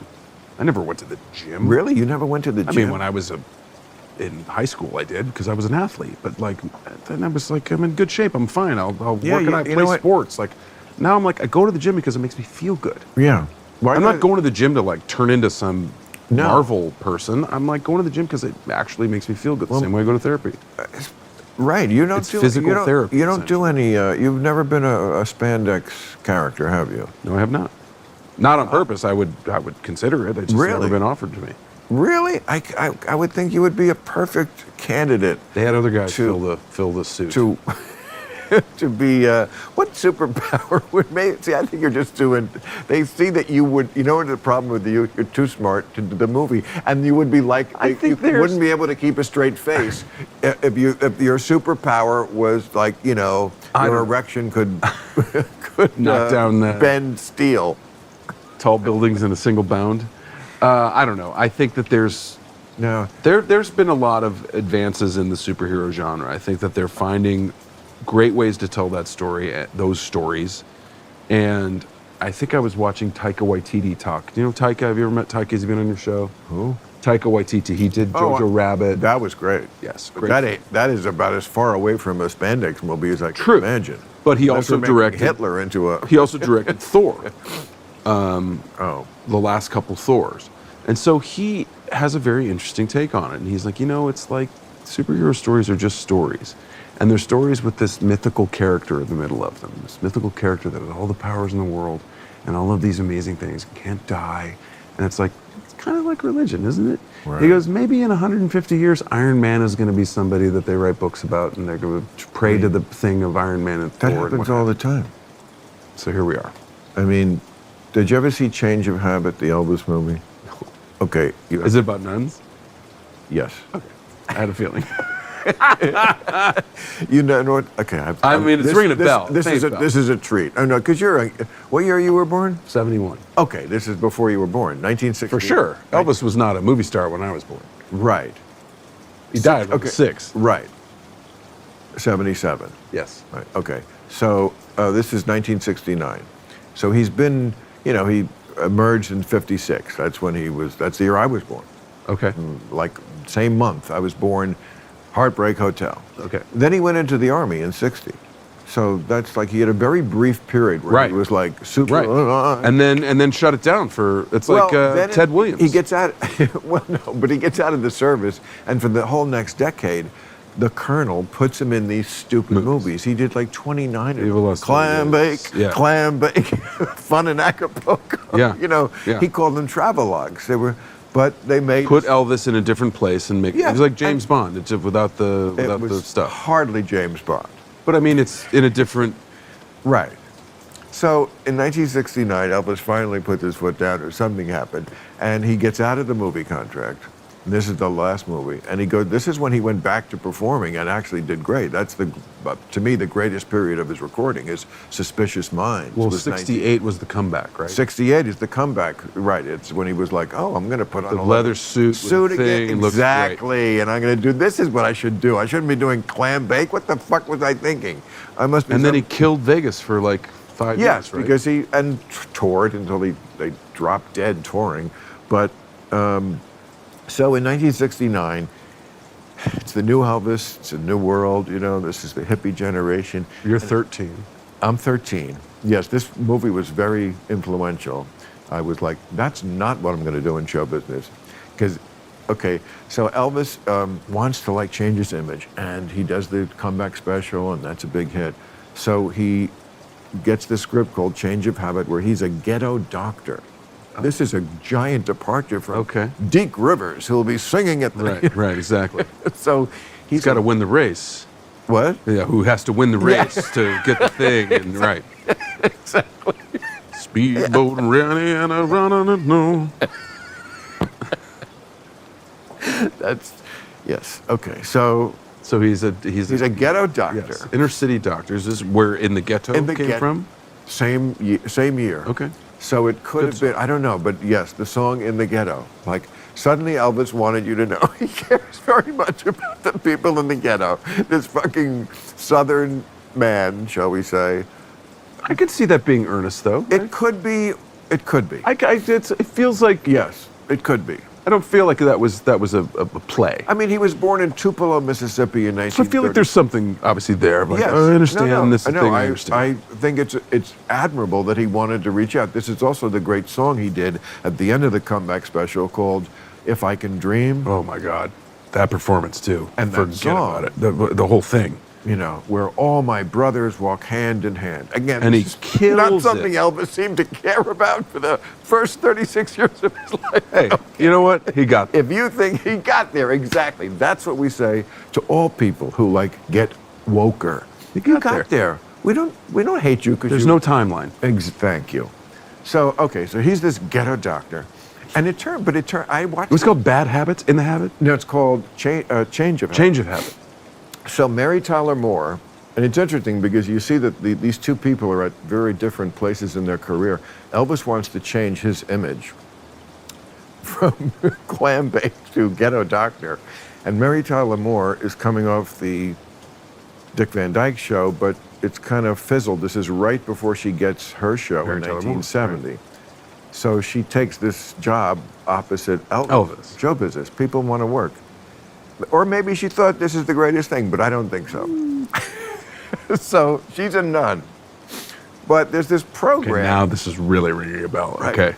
Okay, so there's this program where the nuns, like 3 nuns, get to like shed their habit and go in street clothes and work at the clinic in the ghetto because the church is trying to reach out. And Sure. So they show up. Elvis doesn't know they're nuns, and it's I didn't realize until I watched it again.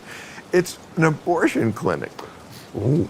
And he thinks that they are 3 uptown girls, because he sees that all the time, Sure. who come downtown to his Get to ghetto their clinic service. because they don't want to be seen by their Sure. friends and family.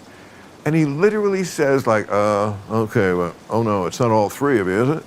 Oh, no, it's not the same guy, is it? Oh boy. This is really a line in the movie. So, of course, Elvis and Mary Tyler Moore fall in love, but he doesn't know she's a nun. And then at the end, we find out, and then she's sitting in the church at the end. And Elvis, of course, even though he's a ghetto doctor, he's still singing. Sure, go ahead. Come on. So he's singing, you know, this is when the church was trying to be hip with the folk song. The folk singing. So there he preachers is at the church singing about the Jesus, and there's a, you know, thing of Jesus, and the camera cuts back between her looking at Elvis and this Jesus and Elvis, Jesus. And it's like, that's how the movie leaves you, like, who could make this decision? I have to pick between Elvis or Jesus. Or why not? Hey, 2 things can be true. Why not both? 2 things can be true, and it also, what was the point of that? Was that, She changed her habit. no, that, And that was the beginning of Sister Act 1. And then Whoopi Goldberg showed up. And you wouldn't believe it, but they started singing. but have you ever watched that, an Elvis movie, like any Elvis movie? Yeah, for sure. Because, Viva Las Vegas is like, you know. I mean, to get stoned or a little tipsy and watch an Elvis movie. I won't say they hold up. They're very much artifacts of their time. But he is ridiculously compelling as a performer. Ridiculous. I mean, it's What about the undeniable. The early ones where he's, Did you watch that thing on HBO, the 2-part, of course, 6-hour Yeah. Elvis thing? I watched watched every that Elvis thing. thing.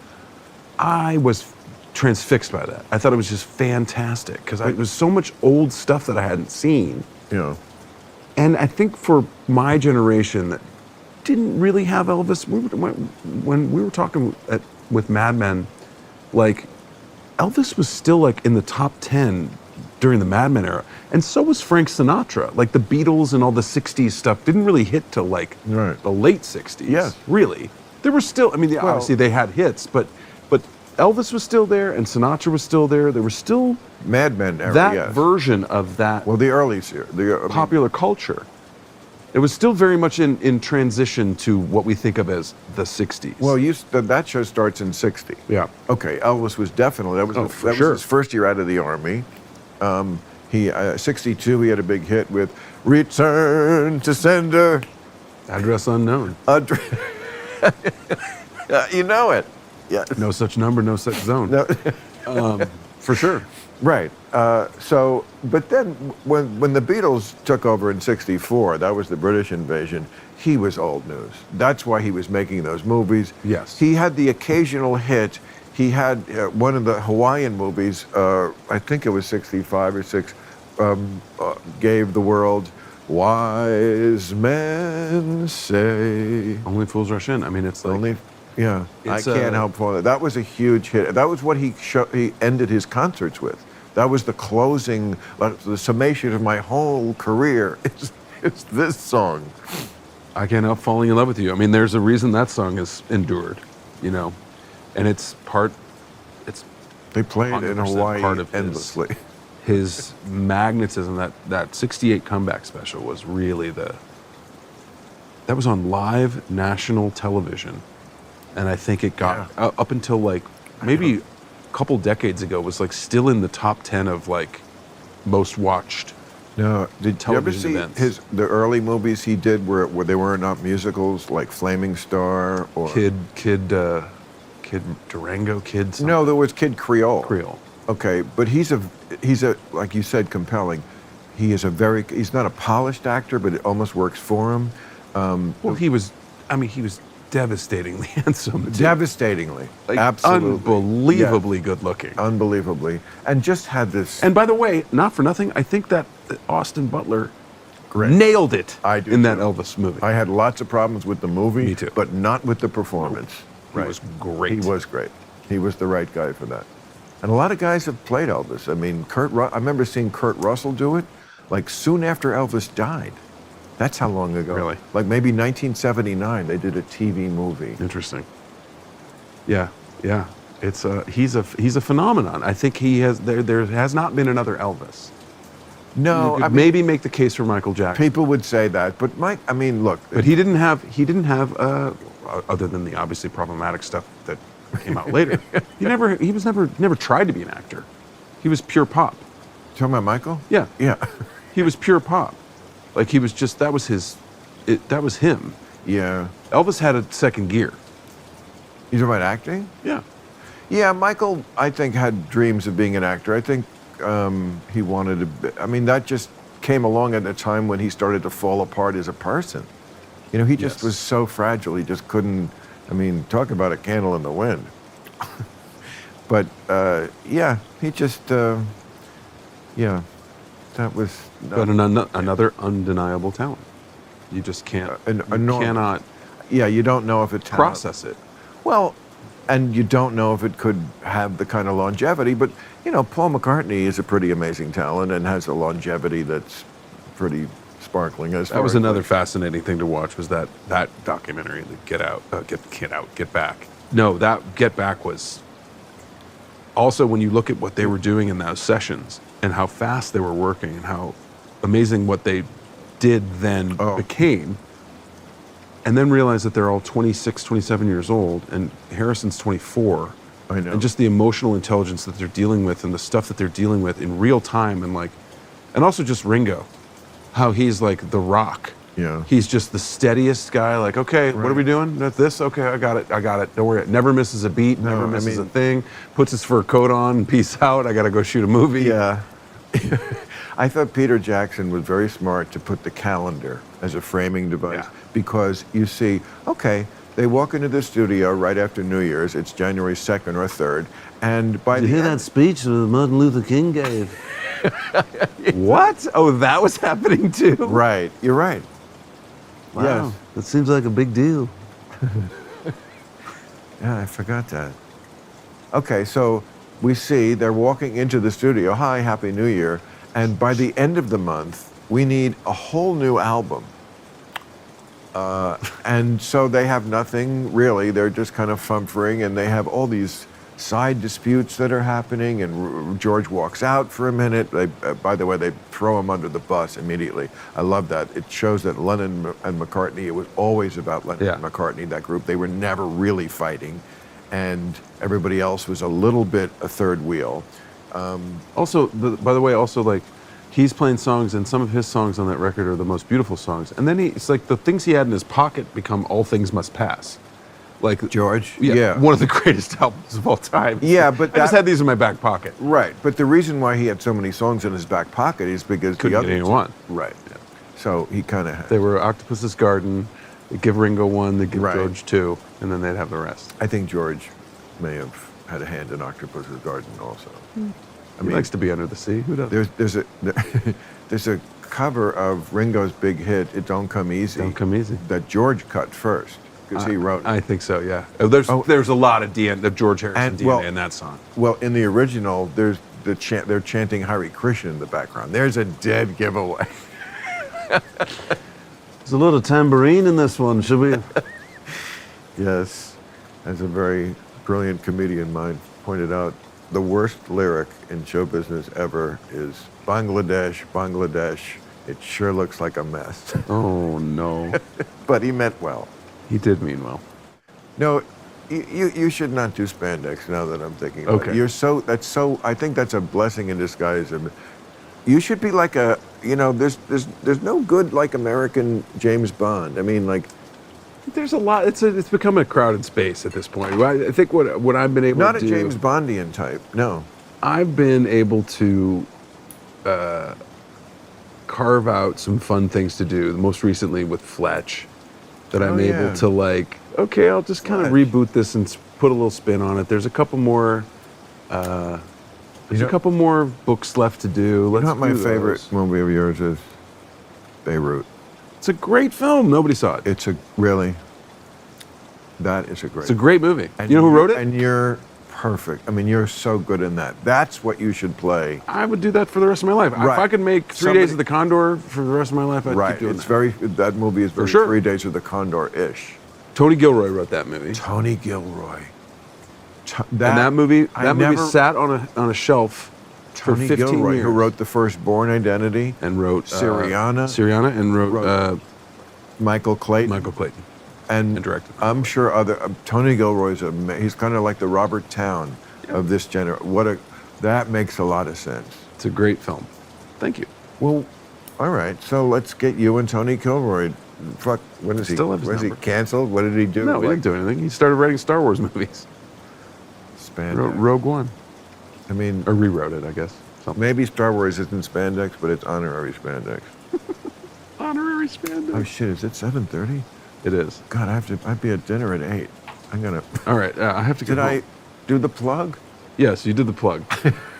Did I do the plug? You did the plug an hour ago. I could sit here all night with you, Buddy, So much I fun. wish we could do this more. Well, we can. We're okay. Free, we're free agents. You have my Yeah. phone number, and I live right down the street. You do? Well, a long way down the street. It's a long street, Sunset. All right. Yeah. What a pleasure. So much fun. What a pleasure. Thank you.